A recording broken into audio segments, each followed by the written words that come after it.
রাত 2টো। হঠাৎ ঘুম ভেঙে গেল ছেলেটার। পাশের ঘর থেকে খুব আস্তে আস্তে একটা শব্দ আসছিল। মনে হচ্ছিল কেউ যেন ফিসফিস করে তার নাম ডাকছে।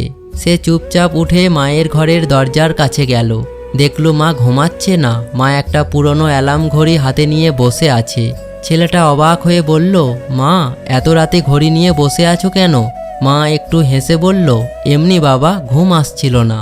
ছেলেটা আর কিছু জিজ্ঞেস করলো না। কয়েক মাস পর চাকরির জন্য ছেলেটাকে অন্য শহরে যেতে হলো। নতুন জীবন, নতুন ব্যস্ততা। ধীরে ধীরে মাকে ফোন করাও কমে গেল। একদিন হঠাৎ খবর এলো মা আর নেই। মায়ের জিনিসপত্র গোছাতে গিয়ে সেই পুরনো অ্যালার্ম ঘড়িটা পেল। ঘড়ির পেছনে একটা কাগজ আটকানো ছিল, সেখানে লেখা, প্রতিদিন ভোর 5টায় এই অ্যালার্ম বাজে, কারণ এই সময়টাতেই আমার ছেলে ছোটবেলায় স্কুলে যেত।